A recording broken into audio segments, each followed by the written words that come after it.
I never imagined that the place I grew up in, the business my parents built with their bare hands, would be the same place that would break my heart. For almost a decade, I poured every ounce of energy I had into our family company. I worked early mornings, late nights, and every weekend. I wasn't just an employee, I was part of the company's backbone. From managing clients to fixing mistakes no one else noticed, I carried the weight of responsibility that most people wouldn't even dream of taking on at 25. My parents always told me I was the golden child of the business.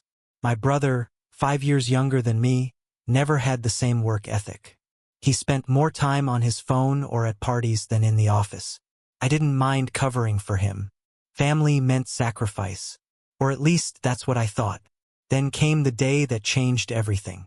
I was called into my father's office on a Friday afternoon. I didn't notice anything unusual at first, he just looked different. The confident, warm man I had grown up with was replaced by someone cold, almost calculating. "We've been reviewing the company's finances," he said, and I immediately felt my stomach drop. "We need to make some cuts." At first I nodded, ready to help. I assumed he meant trimming budgets, eliminating waste, maybe reorganizing departments. But then he looked at me, really looked at me, and said, "We're going to have to let you go." My jaw dropped. "Wait, what? You're firing me?" "Yes," my father said simply. "We need to cut costs and it makes sense." Couldn't believe it. I had sacrificed years of my life, literally built the company alongside them, and now they were discarding me like I was nothing. My brother? He stayed. My lazy, careless, self-absorbed brother. I tried to argue, tried to explain how much I had contributed, how much I had saved the company from potential disasters countless times. But my words fell flat. They were resolute, unyielding. I walked out that day with nothing but a thin envelope containing my termination papers and a vague, "Good luck in the future."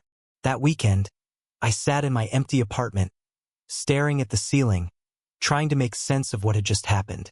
Couldn't. How could the people who raised me, who told me I was their pride, throw me away like that?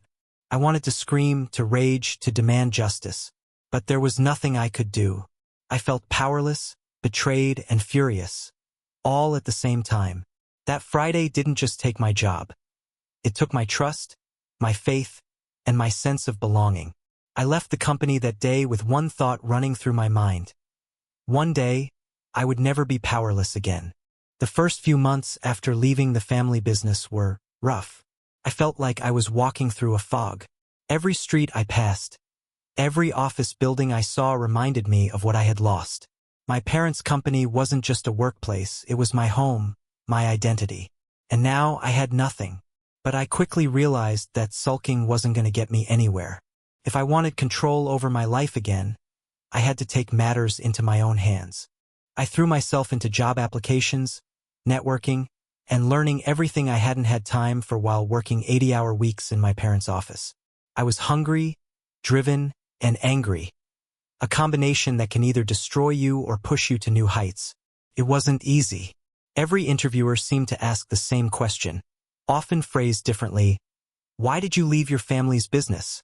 I lied sometimes, saying I wanted new challenges. Other times, I held back the bitterness that was simmering under my skin. Eventually, I landed a position at a growing competitor of my parents' company, a company that respected results over lineage. The early days there were brutal. I was an outsider, carrying not just the baggage of my family, but also the stigma of being someone fired by his own parents. I had to prove myself constantly, but I was prepared. I worked harder than anyone else, stayed later than anyone else, and learned faster than anyone else. The skills I had honed in my parents' business, client management, operational problem solving, crisis control, became my secret weapons. Years passed. I climbed the ranks, earning the respect of colleagues and bosses alike.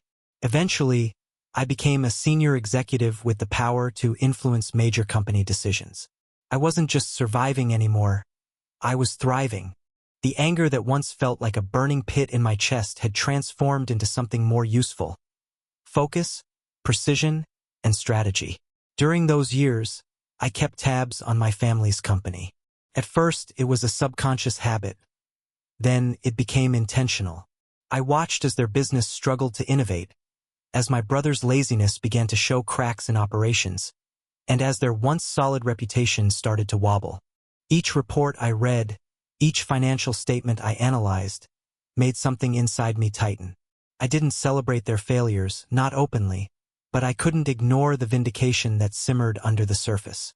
I knew, eventually, there would come a point where I had a choice that could change everything, not just for my family, but for me. And I realized that day would define everything I had become. The boy who had been cast aside would no longer be powerless. It started with small rumors, clients who had once sworn loyalty to my parents' company now whispering about delays, mistakes, and inefficiency. First, I brushed it off. Maybe it was exaggeration, I told myself. But as the months rolled on, the cracks became undeniable. The company that once seemed invincible was showing signs of real trouble. Orders were being missed. Employees were leaving in droves. My brother, who had once relied on me to pick up his slack, was now exposed.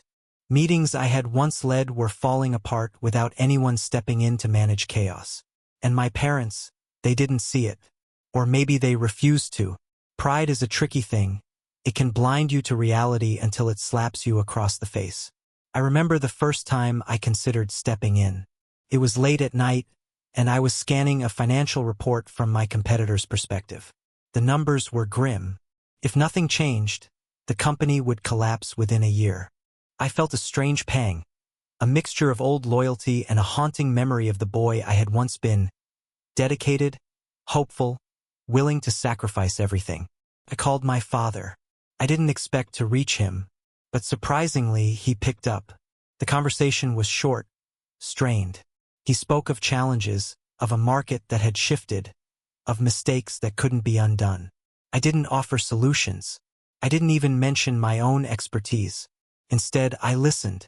And while I listened, I realized something chilling. The power to change this outcome wasn't with my parents. It was with me. The thought consumed me. I had spent years building myself outside of their shadow, climbing the ladder of a competitor. Now, I had the option to step back into the family's life and prevent them from failing, or to let the natural consequences unfold.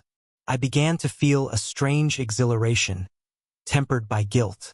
Could I really stand by and watch the company crumble? Could I really let them suffer the consequences of their own decisions? Meanwhile, my brother remained oblivious, still treating work as an afterthought.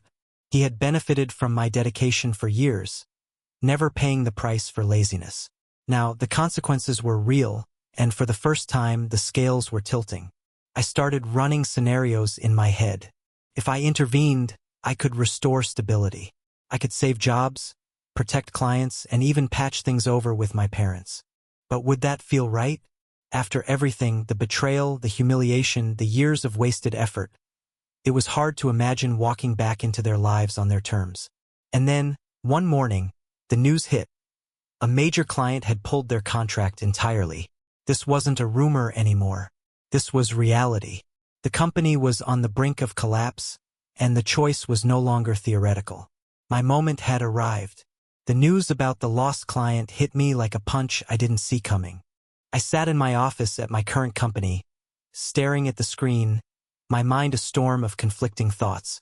Part of me wanted to pick up the phone and offer my help immediately. Part of me wanted to watch the house of cards collapse, to see the natural consequence of years of negligence and betrayal.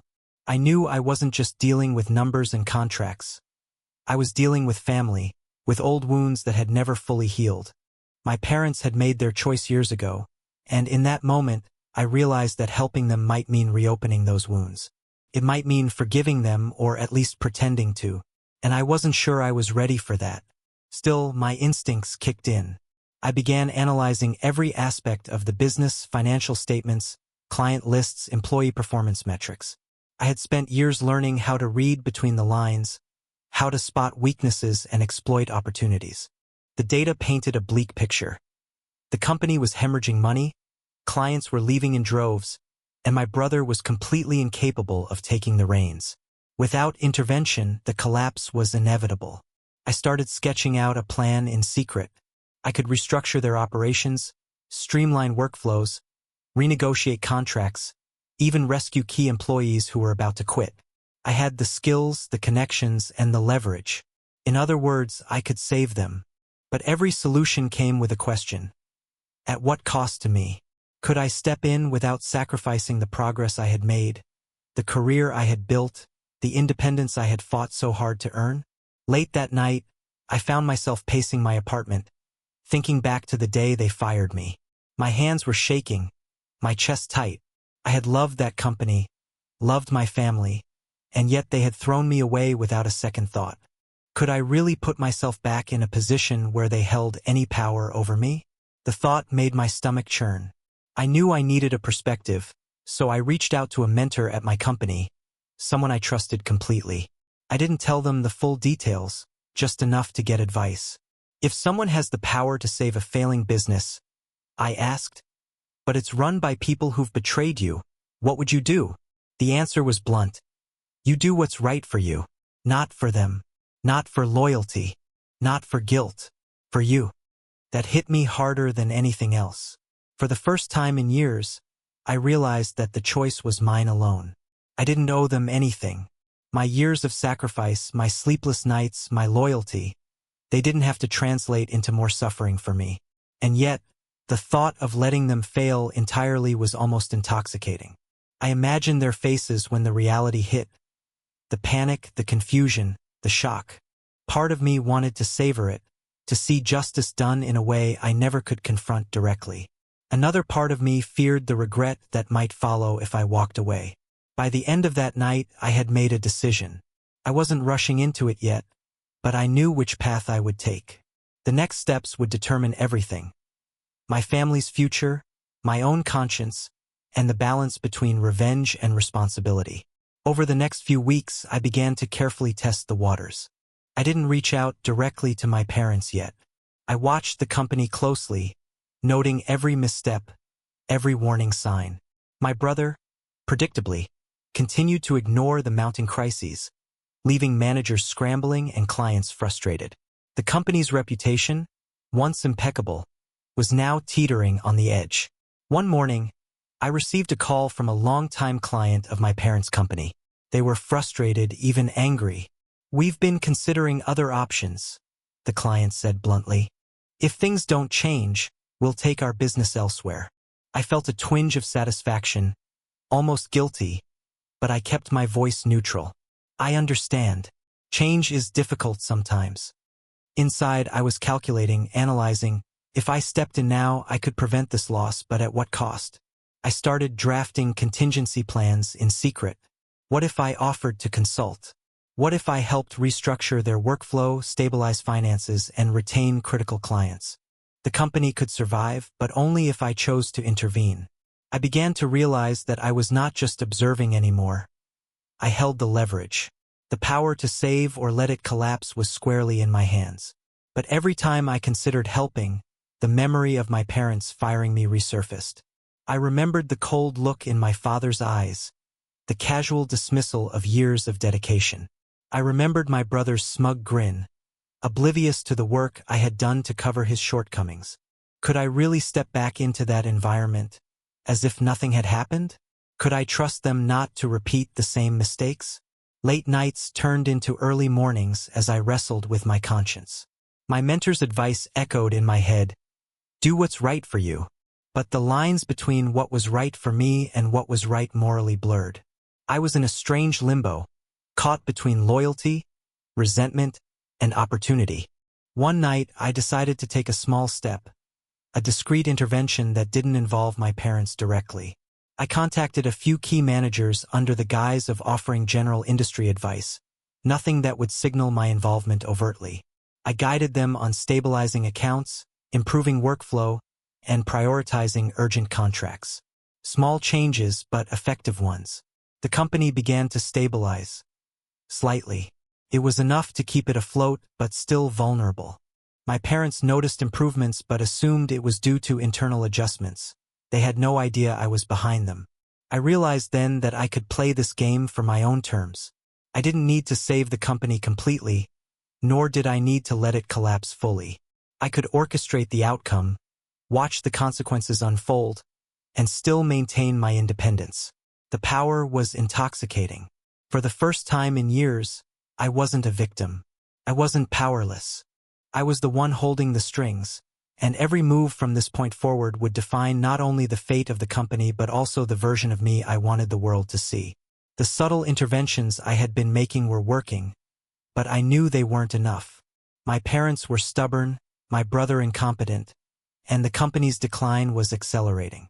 The small victories I had orchestrated only delayed the inevitable. It was a dangerous game, too much interference, and I risked exposure. Too little, and the collapse would be catastrophic. One afternoon, I received an urgent call from one of the senior managers. "We've got a major problem," he said, panic in his voice. "Our top client is threatening to leave by the end of the week if nothing changes. The contracts, the deadlines, everything is falling apart." I felt a rush of adrenaline. This was it, the moment where my decision would have consequences. I could step in fully and save the client, which would buy the company more time.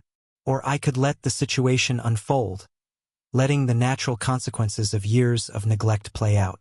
The thought made my stomach tighten, but part of me was almost eager to see the fallout. That night, I sat at my desk, running scenarios. I mapped out every possible outcome. Save the client. The company survives temporarily. My parents might realize my involvement eventually. I would have to interact with them to guide them through, maybe even forgive them in the process. Do nothing, the client leaves. The company loses a critical revenue stream. Chaos spreads. Employees panic. My parents and brother face the consequences of their choices. I maintain my distance, my independence, my satisfaction, but risk guilt. The more I thought, the more I realized something crucial. The power wasn't just about saving or letting fall. It was about control, about asserting the life I had built outside their shadow. I had spent years rebuilding myself, and now I held the upper hand. Over the next few days, I watched the company teeter.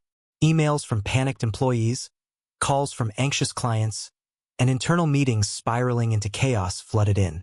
My parents were blind to the severity, my brother completely unaware of the magnitude, and I held the knowledge that could turn the tide entirely. Then came the call I had been anticipating for months. From a competitor, one of the largest in the industry. "We're considering acquiring your parents' company," the CEO said. "The company is floundering. There's an opportunity here, and we want someone with inside knowledge to guide the process." I paused. This wasn't just any competitor. This was the company I had helped grow, where I had climbed the ranks, where I now held significant influence. The offer was subtle, almost tempting. Assist with the acquisition and I could decide the terms, essentially controlling the outcome. I could save the company, sell it, or let it collapse completely. For the first time, the scales were entirely in my favor. The years of betrayal, the sacrifices, the humiliation, they all led to this. And as I hung up the phone, a chilling thought crossed my mind. I didn't have to save them. I could let them face the consequences. I could finally reclaim the power that had been stolen from me. The next step would define everything. Not just the company's fate, but mine. The line between revenge and responsibility blurred, leaving only one certainty. The choice was mine alone. After the call from the competitor, I knew there was no turning back. I had been given a chance not only to influence the future of my parents' company, but also to assert the control I had long craved. The problem was, every decision carried consequences. Ethical, emotional, and practical. I had to be careful. I began by quietly assessing the acquisition proposal. The competitor wanted someone with intimate knowledge of the company's internal operations. That meant they were offering me leverage, power, and a seat at the table where real decisions were made. I realized that this was more than an opportunity, it was a weapon. I could save the company if I wanted, but I could also let it fall into the hands of my new allies, my current employer, who had supported me through years of growth. The next few days were a delicate dance. I pretended to continue watching from a distance while secretly feeding selective information to both sides. On one hand, I gave the competitor just enough insight to make the acquisition feasible. On the other hand, I withheld key details that could have saved the company entirely, ensuring that the eventual outcome rested heavily on my discretion. Meanwhile, my parents remained oblivious. They struggled with day-to-day problems, unaware that the solution or the final blow was literally at my fingertips. My brother still failed to step up, further solidifying my resolve that intervention was no longer a moral obligation. The anger I had carried for years fueled my precision. This wasn't just strategy, it was justice in the only form that felt right to me. Late at night, I reflected on what I was doing. Was I cruel? Was I wrong? The question haunted me, but I returned to my mentor's words, "Do what's right for you." And in my case, right didn't mean saving my parents from the consequences of their choices. Right meant asserting my independence, protecting my career, and ensuring that my sacrifices over the years were not forgotten. The competitor grew increasingly reliant on my guidance. They asked questions about key clients, operational vulnerabilities, and employee dynamics. I provided answers, but only strategically, controlling what they knew and what they didn't. With every piece of information I gave, I shifted the power further in my favor. I wasn't just a participant anymore. I was the architect of the outcome. And then it happened. My parents called me, unannounced, for a family discussion. They wanted advice. They were desperate. They didn't know it yet, but the window for my decision had arrived. I could see it in their voices, the pleading, the subtle fear. They had lost control, and I held it. I walked into that conversation calm, composed, and measured. I listened to their complaints, their excuses, their rationalizations. I didn't intervene. I didn't offer solutions. I let them speak, letting the weight of their failures land squarely on them. Every word, every pause, reinforced the truth. They had lost the power they had once wielded over me. By the end of the meeting, I knew the next step would be definitive. I would either extend a hand to save them or fully allow the acquisition to proceed under my control. And I realized something terrifyingly satisfying. Either choice would be mine, unchallenged, absolute. The day of the acquisition finally arrived. The competitor's executives flew in, contracts in hand, ready to finalize the deal. My parents were frantic, their desperation palpable. My brother, as usual, was clueless, pacing nervously, muttering about things he barely understood. The atmosphere was electric with tension, and I felt an almost surreal sense of control. I arrived at the meeting room last, letting them sweat just a little longer. As I stepped in, I realized how far I had come. I wasn't the overworked, undervalued kid who had been discarded years ago. I was now a senior executive at the competitor company, with the authority to influence the acquisition in ways my parents could never anticipate. The negotiations began. My parents tried to assert their authority, to maintain some semblance of control, but it was clear they were outmatched. I observed quietly, offering counsel only when it served my purpose. I guided the discussion, subtly steering the outcome to favor the competitor while keeping my involvement invisible. Every step was calculated. I highlighted weaknesses that only someone with intimate knowledge could know, suggested terms that protected my current company's interests, and remained calm as my parents argued. It was a delicate balance. Too much interference, and they might suspect my hand. Too little, and the deal might not go as planned. Hours passed. Contracts were drafted, red lines were negotiated, and finally the deal was signed. The family business was no longer theirs. It was now part of the competitor company, where I held significant influence. The reality of what had just occurred was staggering. My parents had been handed a bitter pill. Their empire, built over decades, had slipped from their grasp. And yet I felt no glee. There was satisfaction, yes, a quiet vindication that justice, in some form, had been served. But there was also a strange emptiness. I had spent years building myself up, and now I held the ultimate power over those who had betrayed me. But the cost was clear. The relationship I had once valued with my family had been irrevocably altered. Trust, respect, and love, all things I had hoped to preserve, were gone.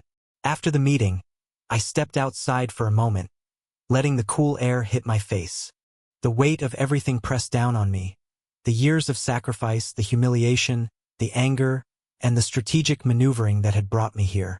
I had achieved what many would call success.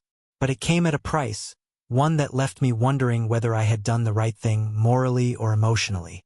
Back inside, my parents were reeling. My father's eyes were wide with shock, my mother silent, clutching her bag as if it contained the last pieces of their dignity. My brother looked around, confused, finally realizing the magnitude of what had happened. And I was calm, composed, fully aware that the power I had craved for so long was now mine. The company would continue, yes, but on my terms, under my influence. I could choose to save certain elements, let others fail, and watch the consequences unfold in a way that I alone controlled. It was the ultimate test, not just of my strategy, but of my morality. For the first time in years, I was free. Free from betrayal, free from powerlessness, and free to decide what justice meant to me. In the days following the acquisition, the fallout was palpable. The family business, once a symbol of my parents' pride, had been absorbed into the competitor company. Employees adjusted to new leadership, some relieved, others wary. The clients that had once depended on my parents' company now had new assurances and processes, all under my guidance. I watched from the sidelines, both satisfied and unsettled. My parents, however, were a different story. They called me repeatedly, trying to understand what had happened. Their tone oscillated between shock, disbelief, and veiled anger.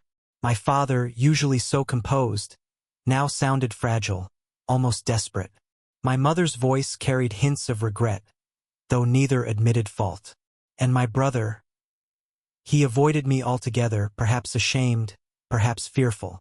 I didn't respond immediately. Part of me wanted to let them stew in the consequences, to allow them to experience the reality of their choices. Part of me felt a gnawing unease. Was I being too cruel? Had I crossed a line that I couldn't come back from? I realized then that the power I had seized came with emotional weight I hadn't fully anticipated. Control was intoxicating, but it was also isolating. Late one night, I walked through the office of my competitor company, now my domain in many ways. I reflected on the path that had brought me here.